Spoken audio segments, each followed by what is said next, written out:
자, 할렐루야. 주님의 이름으로 환영합니다. 참 잘 들어오셨어요. 우리 한번 옆에 분들하고 인사하겠습니다. 참 잘 들어오셨습니다. 참 잘 들어오셨습니다.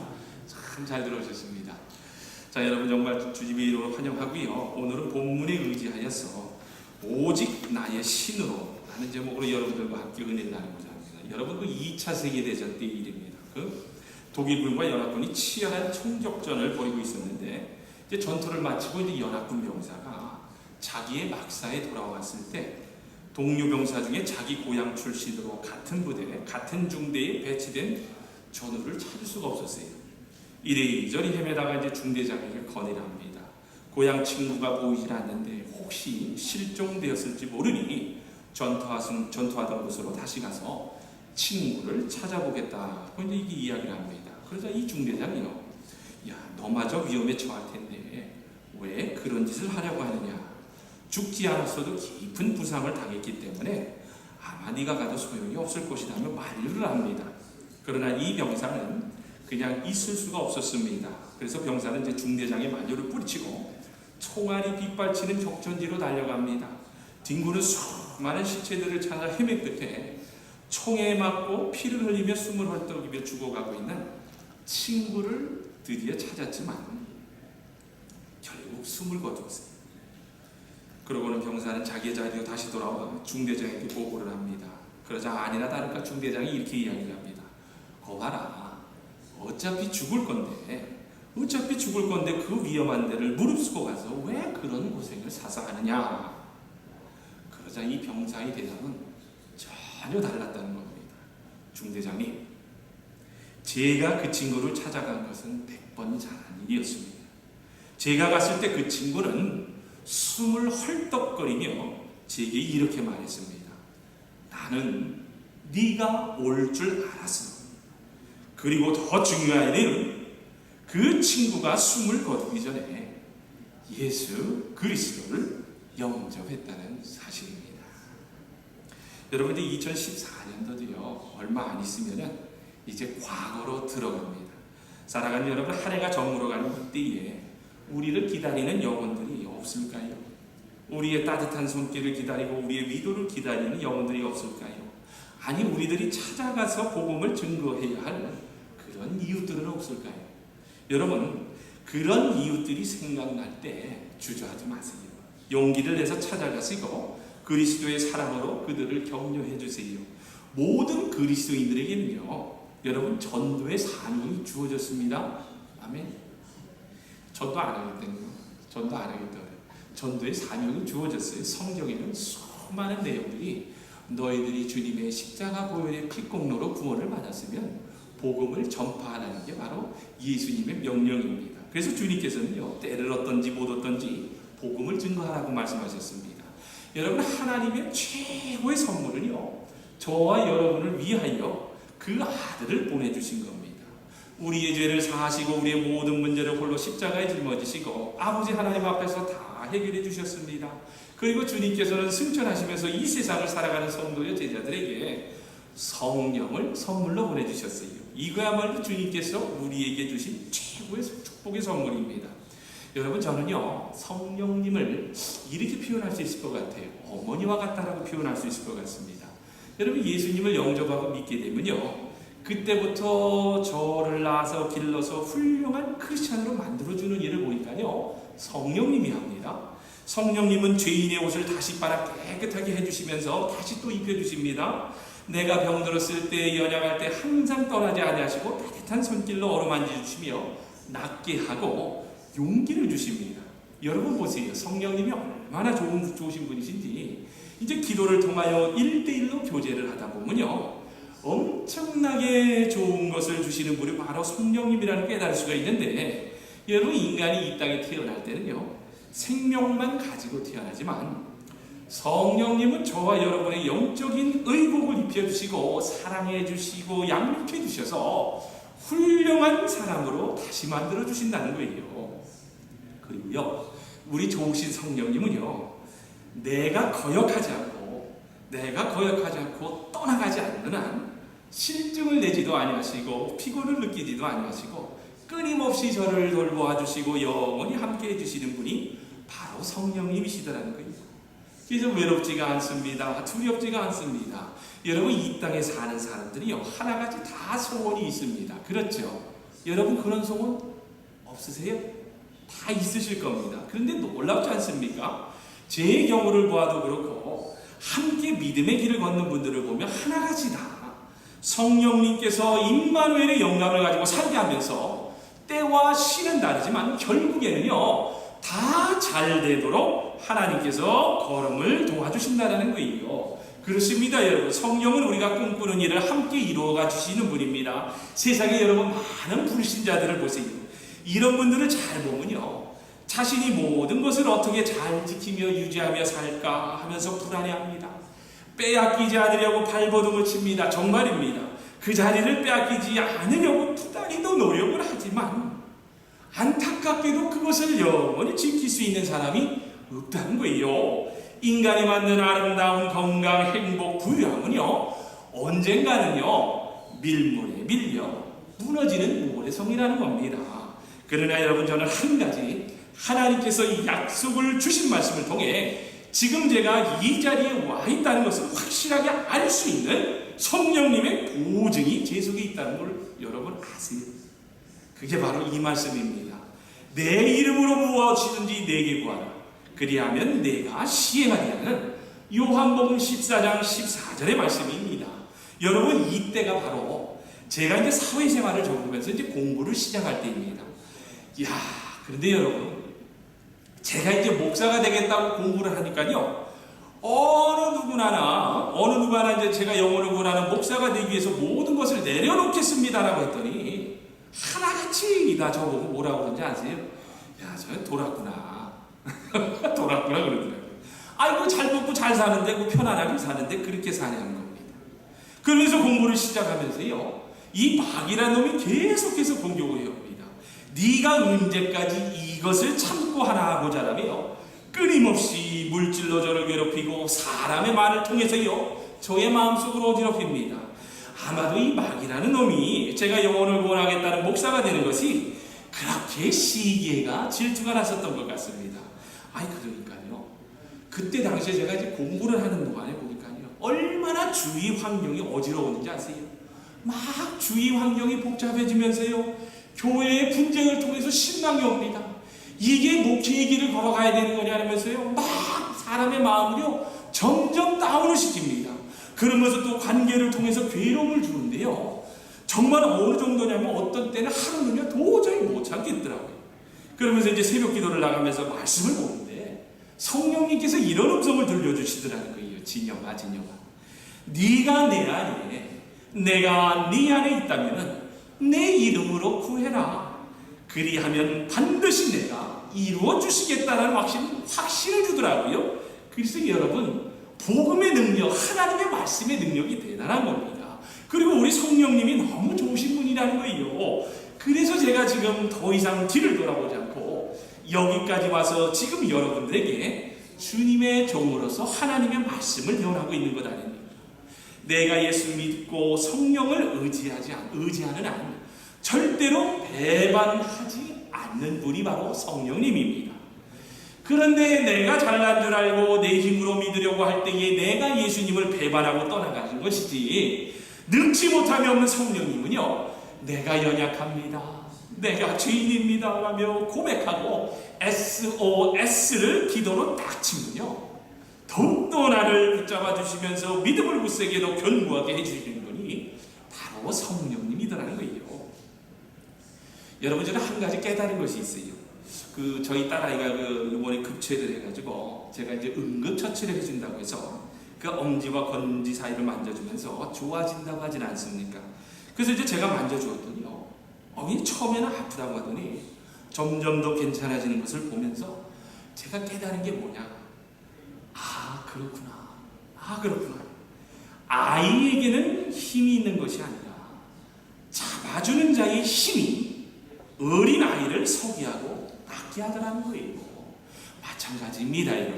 내가 힘이 있는 것이 아니라 잡아주시는 성령님에게 능력이 있음으로 말미암아 절대로 성도여 제자는요, 넘어지질 않습니다. 아니, 넘어졌다고 해도 우리 성령님께 도움을 청하면 다시 일으켜 세워주시는 분이 바로 성령님이더라는 거예요. 여러분 정말입니다. 내 안에 예수님이 함께 계셔서 성령을 쫓아가고 성령을 사모하고 성령님을 의지하고 성령의 인도대로 살고 성령의 역사를 귀히 여기면요, 여러분 그곳에는 부끄러움이 없습니다. 실패가 없습니다. 아니 설령 실패가 있다고 해도 느끈히 그 실패를 이기게 해주시는 분이 바로 성령님이더라는 거예요. 여러분 오늘 본문 6절을 보면 이제 이런 말씀이 나옵니다. 이는 힘으로도 되지 아니하며 능으로도 되지 아니하고 오직 나의 신으로 되느니라.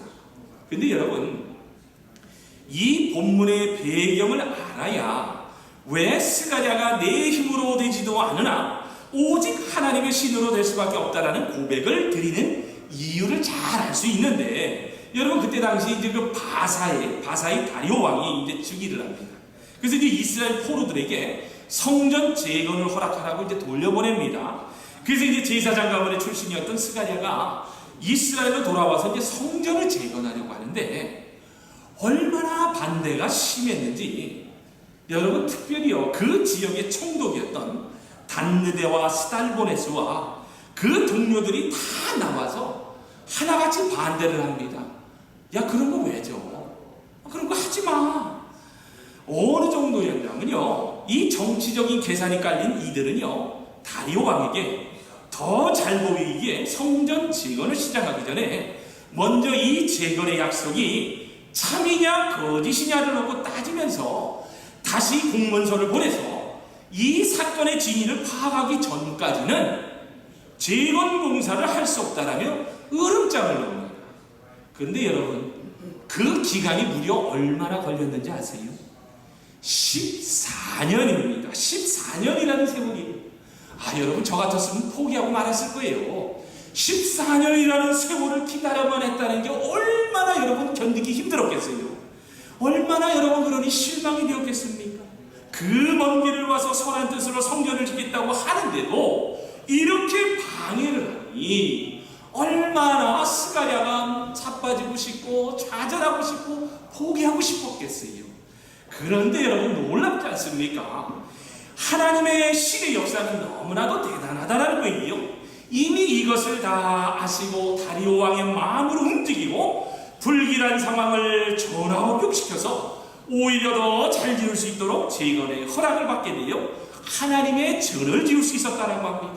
그래서 스가랴가 내 힘으로도 되지도 않으나 오직 나의 신으로는 되느니라고 고백을 했다는 거예요. 여러분 이런 고백의 능력이 여러분들에게 삶 가운데 있기를 주님의 이름으로 축원합니다. 아멘. 여러분 14년이라는 세월 기다릴 수 있겠어요? 그런데 성령님께서 해주시더라는 거예요. 그만치 대단한 능력이라는 겁니다. 그러면 여러분 성도요 제자는요 불길한 예감을 갖는 것이 아니라 임마누엘의 영감을 가지고 하나님께서 이루시는 전화위복의 역사를 볼 수 있는 여러분 믿음의 눈이 있어야 합니다.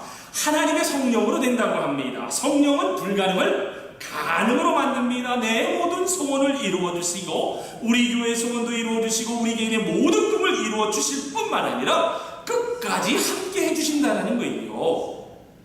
그런데 이제 문제는 하나가 있습니다. 근데 그 문제가 바로 뭐냐? 바로 내 자신이더라는 거예요. 여러분 하나님의 목적은요 분명히 살리는 것이 목적으로서 독생자 예수 그리스도를 이 땅에 보내셔서 십자가에서 죽게까지 하시고 부활승천하시면서 성령을 우리에게 부어주신다고 약속을 해주셨음에도 불구하고 그 약속을 보니까요 믿는 성도요 제자란 사람들이 오히려 더 의지하지를 않습니다. 너무나도 나를 사랑합니다. 여러분 성도요 제자들이 왜 끊임없이 실패하고 성령에 의지하는 것을 부끄러워하며 좌절하고 넘어지는 줄 아세요? 나를 너무 사랑해요. 나밖에 몰라요. 내가 해야 나를 통해서 모든 일이 돼야 하다 보니까 나를 너무나도 사랑하다 보니까 성령에 의지하는 것을 부끄러워하며 무시하고 성령을 떠나서 합니다. 여러분 교회가요 잘 아셔야 할 것이요 좀 부흥하면은 얼마나 여러분 성령의 역사를 경홀히 여기며 여러분 내 뜻대로 가는 줄 아세요? 그래서 여러분 항상 우리가 조심해야 할 때가 언제인지 아세요? 잘 될 때 여러분 조심해야 합니다. 내가 잘 될 때, 일이 잘 풀릴 때 여러분 그때가 조심해야 한다는 거예요. 여러분 주님의 몸된 교회의 진정한 팀워크란 여러분 어떤 것이냐? 성령의 은사를 받았다고 하면 그 은사를 잘 활용해서 부족하고 연약한 사람들을 귀하게 여길 줄 아는 것이 진정한 성령의 은사를 받은 사람들의 팀워크입니다. 여러분 좋은 프로그램, 좋은 건물, 좋은 사람들 다 좋습니다. 그러나 여러분 잘 아셔야 할 것이 성도 여제자로서 성령을 받았다면은 그 받은 은사를 가지고 영혼을 구원하는 데 집중하셔야 합니다. 그것이 바로 본질을 찾는 교회요, 예수가 교회의 머리가 되시는 진정한 주님의 교회로 성장할 수 있는 비결이라는 거예요. 여러분 그 두레마을 교회에 김진홍 목사님 다들 잘 아시죠? 응? 두레마을 교회에 이분이 인생의 말년이 되어서요, 한 가지 너무나도 큰 목회의 실수를 저지르고 인해 하나님의 영광을 가려웠던 경험이 있었다라고 고백을 합니다. 여러분 그 두레 교회를 시작할 때만 해도요, 얼마 안 되는 사람들이 함께 예배를 드렸는데 건물이 없어 지하 창고에서 예배를 드렸다고 합니다. 그런데 놀랍지, 그런 악조건 속에서도 하나님께서 은혜를 베풀어 주셔서 교인 수가 이제 기하급수적으로 늘어나게 되었다고 합니다. 그래서 이제 할 수 없이 몇 부로 예배를 나누어 드릴 수 있을 정도로 됐다고 합니다. 그런데 어느 날 지하에서 이제 예배를 보는데 문제가 발생이 합니다. 이제 전기가 합선이 되어서 그만 큰 불이 날 뻔했다고 합니다. 그래서 이제 바로 다음 날이어서 이제 교회에서 긴급 모임을 갖고 이제 아무래도 교회 건물을 지어서 하나님께 영광도 돌리고 보다 편리하고 안전한 조건에서 예배를 드리는 것이 좋을 것 같다 해서 여러분 무려 얼마의 돈을 투자해서 교회를 짓는지 아세요?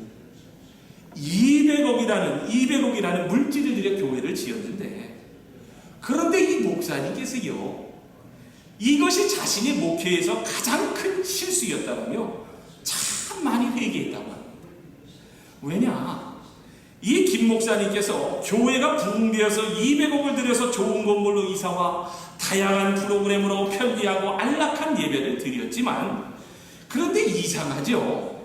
과거의 지하교회에서 예배를 드릴 때보다 더 놀라운 성령의 역사와 성령의 간절함을 맛볼 수가 없었다고 합니다. 그런데 그 이유를 곰곰이 찾아보니까 이제 자신의 나이가 70이 되어서야 알겠더라는 거예요. 아, 그렇구나. 내가 본질을 놓쳤구나.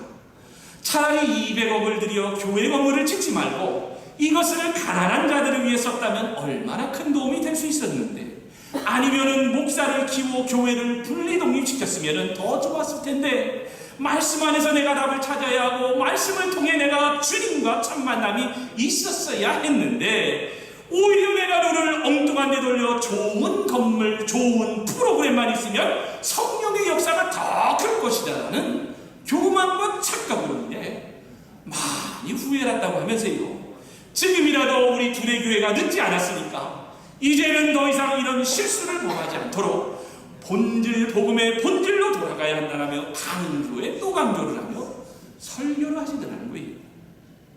여러분 보세요. 진정 하나님을 기쁘게 해드리는 교회가 어떤 교회일 것 같습니까?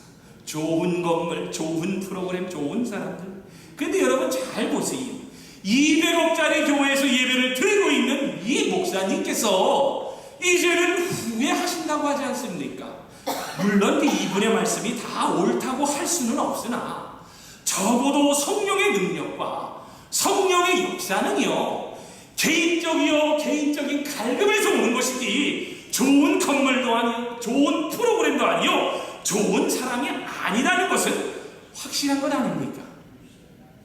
여러분 보세요.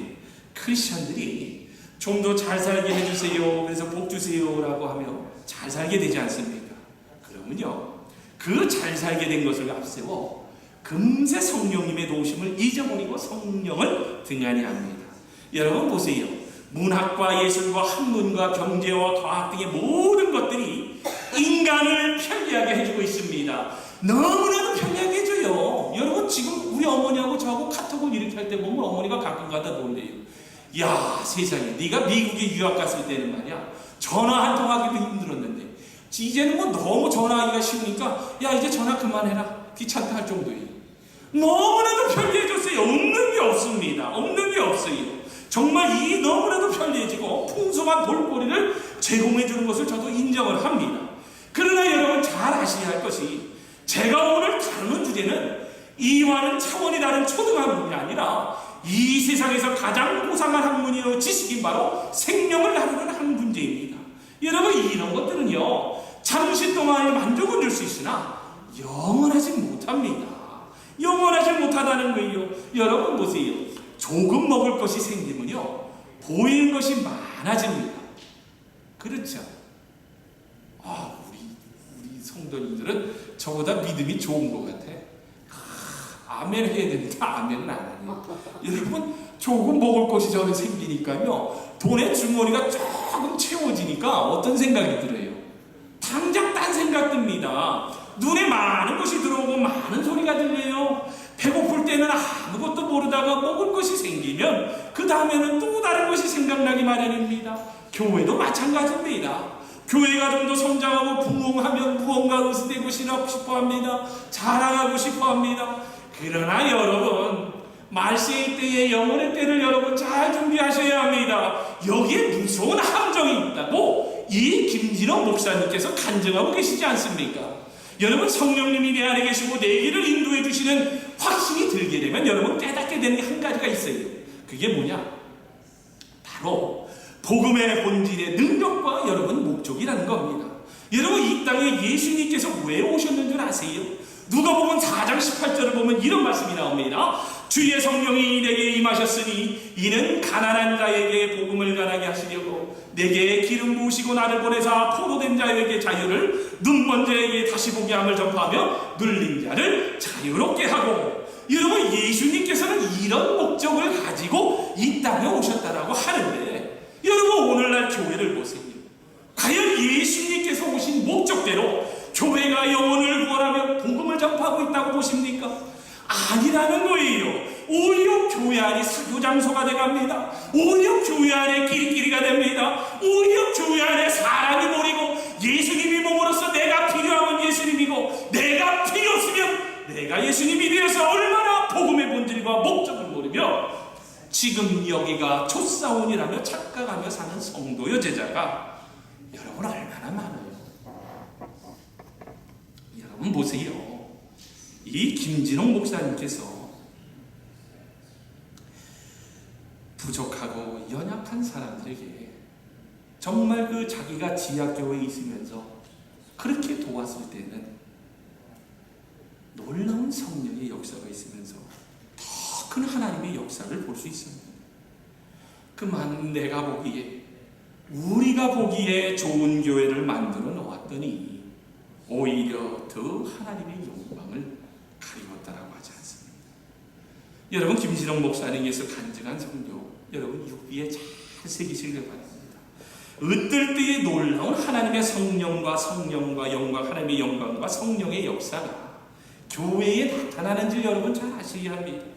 주님의 핏값으로 구원받은 성도요 제자라는 사람들이 성령의 은사를 받았다면, 성령이 내 안에 계신다면 영혼을 구원하는 데 목적을 두고 복음의 본질의 능력을 붙잡으며 싸우면서 믿음을 쟁취해야 한다는 거예요. 여러분, 믿음이 그냥 얻어지는 것이 아닙니다. 내가 주님의 핏공로로 구원받았다면 성령의 인도하심대로 살고자 하겠다는 의지적인 여러분 결단이 있어야 합니다. 그런 결단이 없이 어떻게 성령님께서 우리 가운데 역사하겠어요? 여러분, 성령님은 너무나 좋으신 분입니다. 그래서 이 성령님께서 복음 전파에 영을 부어주시면 우리가 전도의 사명도 감당할 수 있다는 거예요. 내가 하면 힘듭니다. 그러나 간구하여 기도하며 성령님께 구하면은 이 은사도 주시는 분이 바로 성령님이라는 거예요. 여러분, 왜 우리가 이 전도의 사명을 일생을 살면서 감당해야 하는 줄 아세요? 그것은 주님의 명령이라는 거예요. 여러분, 복음 전도는요 예수 그리스도의 엄숙한 명령입니다. 누구나 피해갈 수도 없고 누구나 외면할 수 없는 주님의 명령입니다. 그리스도인들은 누구도 전도의 명령 앞에 피할 수가 없습니다. 여러분, 주님은요 저와 여러분을요 사람 낚는 업으로 부르셨어요.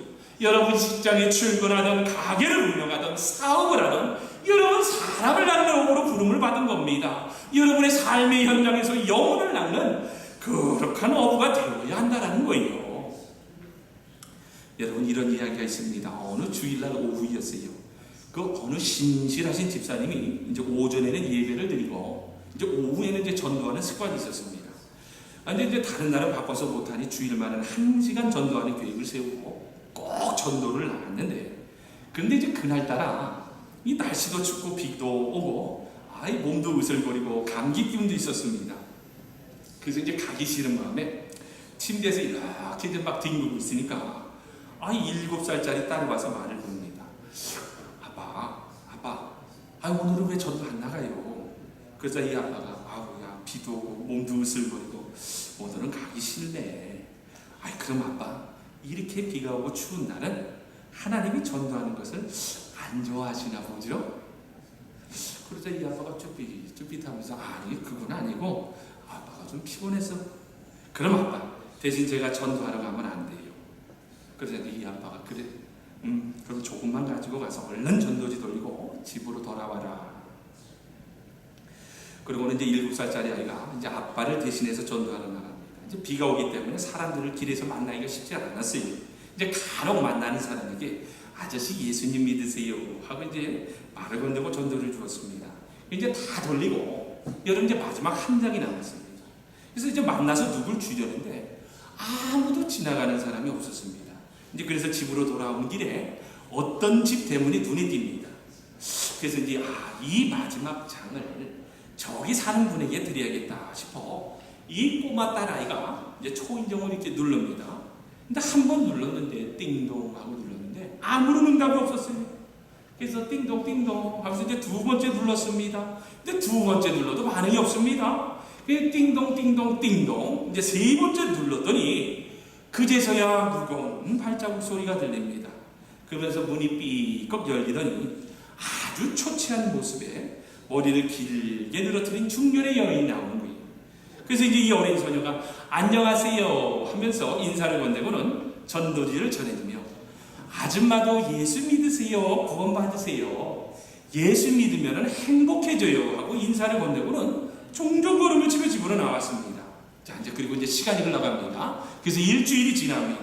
그리고 이제 주일 교회에서 이제 목사님이 설교 후에 광고 시간에 이제 이런 광고를 합니다. 아마 그 교회는 광고 시간에 아마 그 간증을 하는 순서가 있었나 봐요.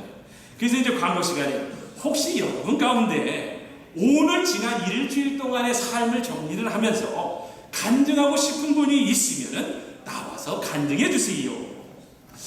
그러다가 조용해지더니 그때 이제 그 뒷자리에서 한 중년 여인이 말끔한 차림을 하고 앞으로 걸어 나옵니다. 그러면서 이제 이렇게 간증을 합니다. 저는 2년 전에 사랑하는 남편이 교통사고로 세상을 떠났습니다. 2달 전에는 하나밖에 없는 아들이 불치의병으로 고통당하다가 제 곁을 떠났습니다. 저는 의지할 사람이라고는 없습니다. 저는 혼자입니다.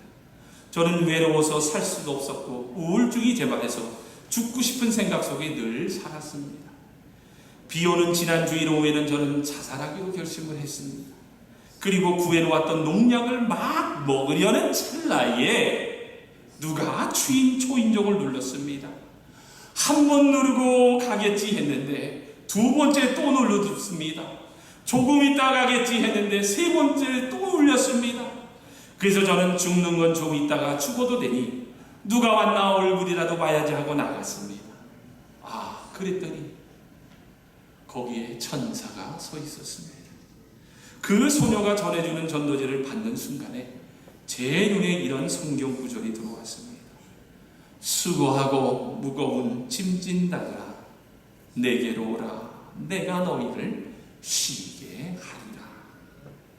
저는 그 구절을 보는 순간에 제가 어릴 때 시골에서 주일학교에 다닐 때 우리 교회 앞에 써있던 그 성경 글귀가 생각났습니다.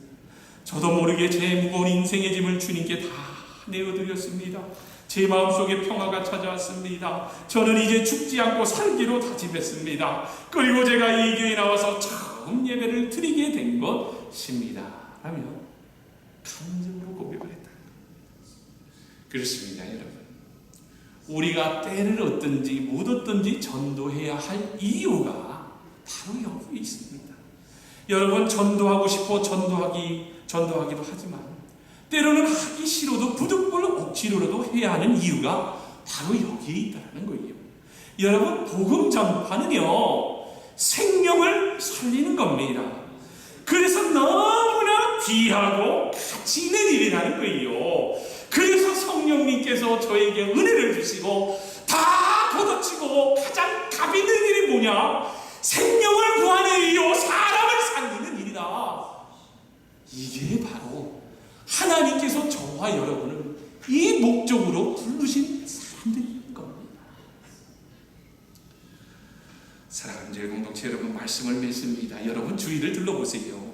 넉넉한 분들도 있지만 그렇지 못한 분들도 있습니다. 건강한 분들도 있지만 병약한 분들도 있습니다.